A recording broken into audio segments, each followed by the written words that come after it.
Halo pemirsa, Anda menyaksikan Sinpo Dunia dengan sejumlah informasi dari mancanegara.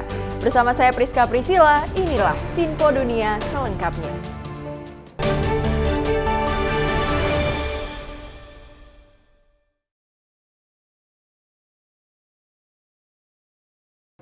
Pemilu Amerika Serikat berakhir dengan kemenangan Donald Trump dari Partai Republik.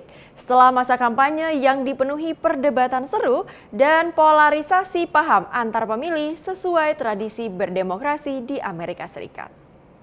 Dari Howard University di Washington DC, Wakil Presiden sekaligus Capres dari Partai Demokrat Kamala Harris menyampaikan pidato konsesinya.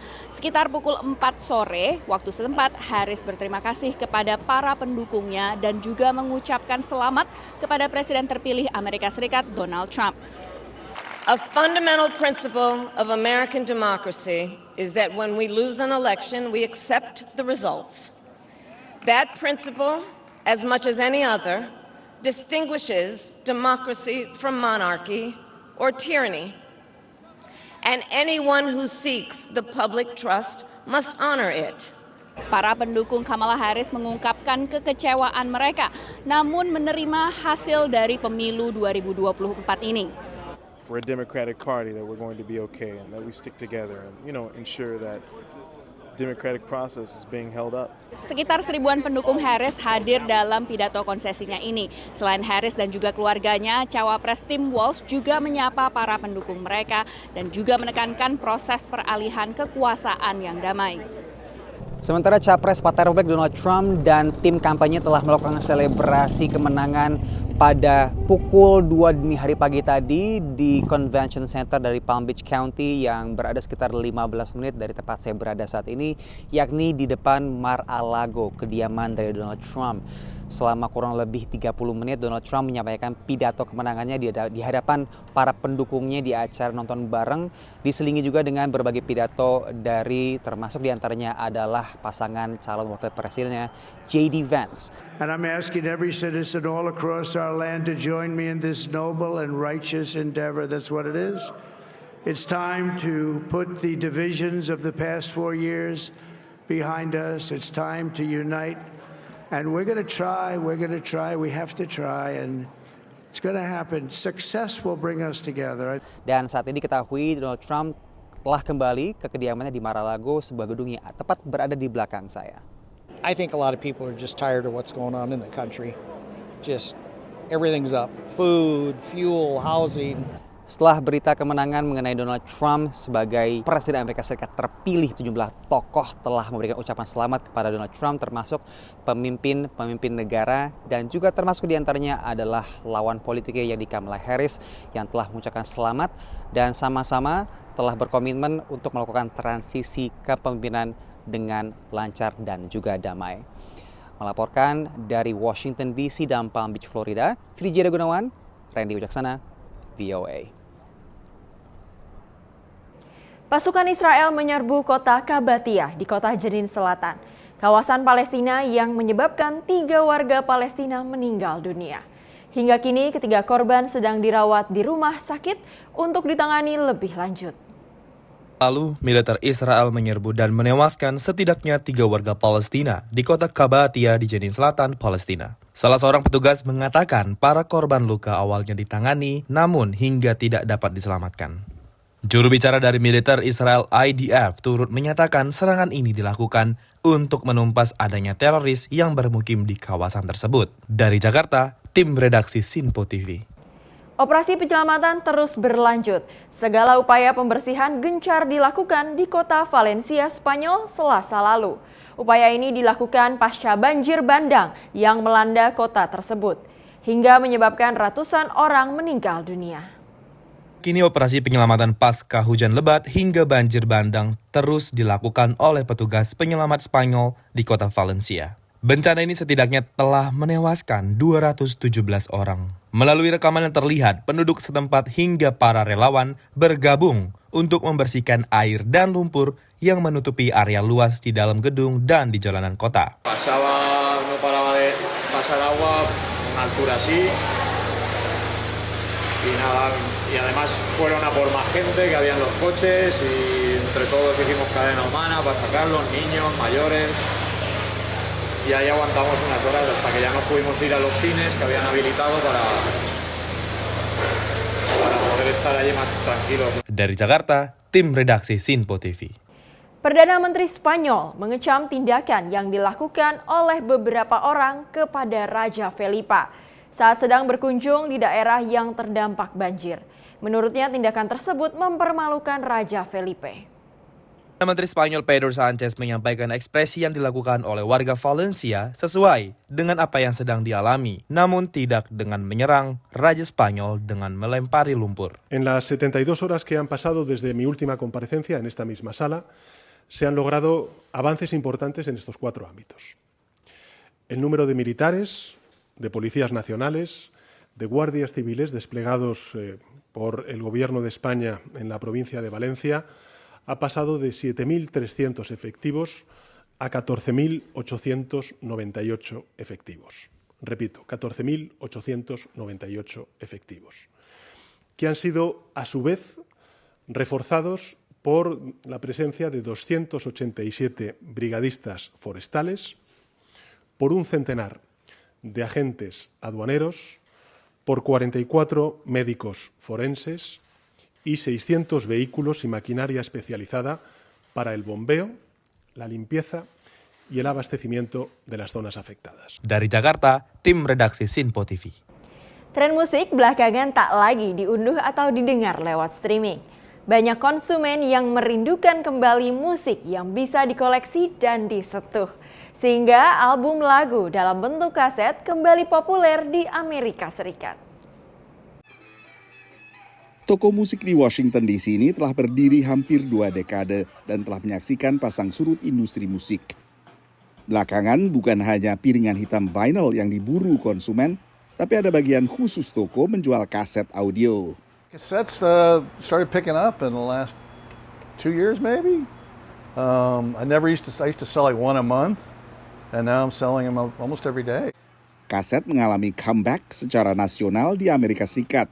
Menurut konsultan industri hiburan Luminate, selama tahun 2023, lebih dari 430.000 kaset dijual di Amerika.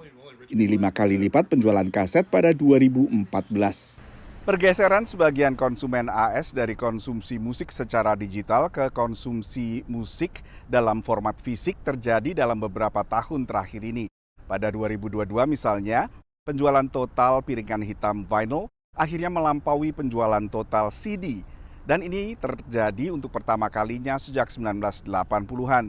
Banyak konsumen ingin mengkonsumsi musik dalam bentuk fisik sehingga bisa dikoleksi dan juga dipajang, seperti layaknya koleksi-koleksi lainnya.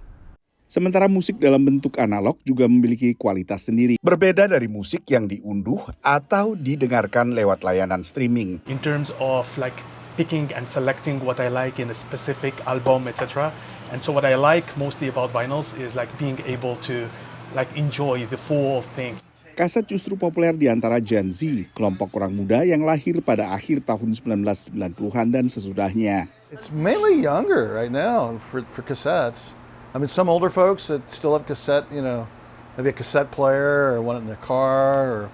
I see that a little bit, but it's mainly kids. Pembeli bisa mendapatkan pemain kaset masa lalu di toko online seperti eBay. Dengan menyaksikan video di YouTube, mereka bisa belajar cara manual merewind kaset atau merekam mixtape sendiri. Bartholomew Joyce adalah musisi yang merekam musiknya sendiri di atas pita kaset. People are just curious about it. It's a medium that if you grow up in the past 20 years, you're not going to encounter. And so there's something about it being vintage and in the past that's exciting. Merespons tren baru ini, Dua Lipa, Taylor Swift, dan Ariana Grande juga merilis album dalam format kaset. Menurut penyanyi Inggris Mary Spender, demam kaset adalah kelanjutan demam piringan hitam belakangan. It was just something to offer my fans that was physical, something to hold on to, collect, display, as well as listen to. Menurut pantauan majalah Billboard, kaset paling laku sepanjang 2023 adalah lagu film Guardians of the Galaxy, disusul album Taylor Swift. Dari Washington DC, Nova Purwadi dan tim VOA. Semakin banyak warga Pakistan yang beralih ke listrik tenaga surya dengan memasang panel surya di atap rumah mereka. Peralihan energi ini semakin terjangkau bagi konsumen. Namun di sisi lain bisa juga menimbulkan krisis bagi jaringan listrik nasional. Di seluruh Pakistan, konsumen beralih ke energi surya untuk menghemat biaya langganan listrik yang terus melonjak. Asim Ayub di Islamabad mengeluarkan hampir $3.500 pertengahan tahun ini untuk memasang sistem pembangkit listrik surya di atap rumah.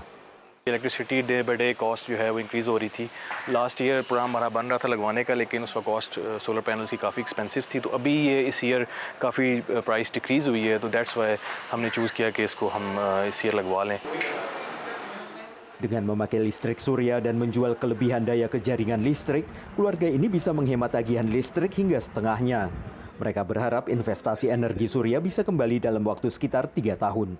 बच्चे जो हैं वो एक्साइटेड है कि next year से चलें, एटलीस्ट इतना हो जाएगा कि अगर हम लगाते भी हैं तो ज़्यादा फ्रीली तौर पे लगाएंगे. Menurut laporan, antara Juni 2023 hingga Mei tahun ini, pembangkit listrik surya di atap yang terhubung jaringan listrik di Pakistan tumbuh lebih dari 300%. Berlebihannya suplai panel surya Tiongkok telah memangkas biaya sehingga lebih terjangkau bagi banyak warga. Tapi karena sistem distribusi dan cara pembangkit listrik dibangun di Pakistan, semakin populernya teknologi ramah lingkungan yang terjangkau ini juga bisa menyebabkan krisis. Pakistan sedang berjuang membayar utang senilai miliaran kepada perusahaan-perusahaan yang membangun pembangkit listrik, kebanyakan dari Tiongkok. Kontrak ini mengharuskan pembayaran untuk kapasitas pembangkit listrik, terlepas apakah konsumen menggunakan semua listriknya. Yes, we are in a catch-22 situation where as many people who get off the grid, the capacity payments is actually shared by much lesser number of users who stay on the grid. Ini berarti tagihan membengkak bagi warga miskin dan lebih banyak masalah bagi jaringan listrik. जैसे-जैसे बैटरी की प्राइस नीचे आएगी और अगर आपका tariff increase हो रहा है तो एवरीबॉडी वुड वांट के वो बैटरीज में इन्वेस्ट करके अपने आप को कम्प्लीटली ऑफ ग्रिड कर लें, और अगर कम्प्लीटली ऑफ ग्रिड करते हैं तो डिमांड और कम होगी, डिप करेगी, जो कि आपकी फाइनेंशियल स्टेबिलिटी के लिए और रिलायबिलिटी के लिए, पावर सिस्टम की रिलायबिलिटी के लिए अच्छा नहीं होगा. Hampir 63.000 konsumen Pakistan, sebagian besar perumahan, memiliki sistem listrik surya yang terhubung ke jaringan listrik menurut data resmi. Jumlah ini diperkirakan akan terus bertambah. Pemerintah tidak menghalangi peralihan ke energi surya, tapi berharap bisa mempertahankan jaringan listrik. We're really looking at the industrial sector to be able to give us that push in the demand that we're expected to have. Konsumen melihat listrik surya akan semakin berkembang. ये तो सिलसिला जारी रहेगा और ये अब अपने गवर्नमेंट को चाहिए कि इस बारे में कुछ सोचे. देखिए जो अफोर्ड कर रहा है वो तो अब लगा रहा है सोलर्स, जो नहीं कर रहा है डेफिनेटली उसको फिर उसके लिए कुछ सोचना चाहिए इनको. Mempertahankan jaringan listrik mungkin akan memerlukan perbaikan sistem pembangkit dan distribusi listrik. Tapi bagi masyarakat Pakistan yang ingin berhemat, energi surya telah memberikan secercah harapan. Dari Arlington, Virginia, saya Helmi Yohanes dan tim VOA. Seorang perempuan berdarah campuran Indonesia-Amerika Serikat berupaya menghidupkan kembali industri garmen di kota Baltimore yang dulunya merupakan pusat manufaktur dan industri garmen Amerika Serikat pada awal tahun 1900. Para penjahit, desainer, bahkan pengajar, semua sibuk di distrik garmen Baltimore. So now it's over 20,000 square feet of a needle trades district in Baltimore. Para wirausahawan muda ini berupaya mengembalikan kejayaan garmen yang mewarnai kota Baltimore 100 tahun silam. Industri garmen Baltimore mencapai puncaknya saat jadi sentra produksi seragam tentara ketika Perang Sipil AS. Pada 1900-an, Baltimore adalah salah satu dari 5 sentra produksi pakaian di Amerika sebelum akhirnya meredup awal abad 21. Gregory Hardy yang sudah jadi penjahit 30 tahun menjadi saksi meredupnya industri di Baltimore. The late 70s and early 80s, Baltimore used to have a lot of men's shops and boutiques. And then, things started to leave the country. The designers took their wares to overseas.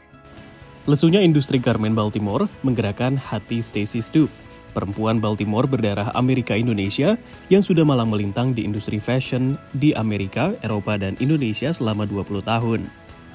Pada 2021, dia berhasil menggalang dana dan mengumpulkan para pelaku industri di gedung ini yang sebelumnya bekas pabrik garmen. But we were only trying to activate this side. But as a result of people seeing us on the news and thinking, oh, who's this crazy person doing this run? People from the veterans of the old school industry called and said, I'm still alive, I'm still here. Remember, I was worried, oh, it's like the industry's fading. But the industry is here. It's just they're scattered around the city. Mendengar kabar ini, Gregory antusias bergabung. People always say it's a dying art. And I said, well, it's really not a dying art because people always going to wear clothes. Namun tak sedikit pengusaha muda seperti Susan yang awalnya ragu akan inisiatif tersebut. 2020, right before the pandemic hit, we were down there and the floor was empty. There was nothing down there but a big cutting table. And I was just walking around like, well, what are you doing with this? What are we doing? Sedikit demi sedikit, semakin banyak penjahit, desainer, bahkan pengajar yang bergabung. Pengusaha muda seperti Nicole senang melihat industri garmen kembali menggeliat. Seeing it grow definitely, and there's definitely more awareness being brought back to Baltimore. So even in Baltimore County, outside, there's stuff going on. So as much as we can, we encourage our clients to produce here, and then we encourage people to buy USA made. 3 tahun berjalan, distrik garmen Baltimore kini punya 30 entitas, baik pebisnis, pengajar maupun organisasi sosial.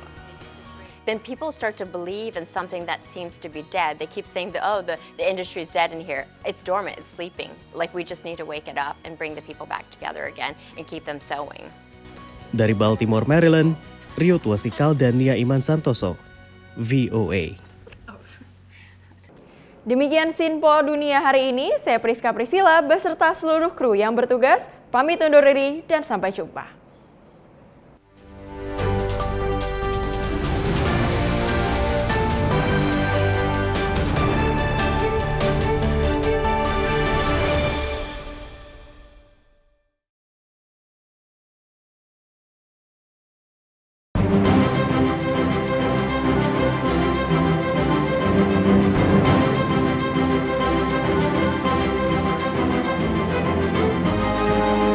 Simple TV, News, Sport, Entertainment.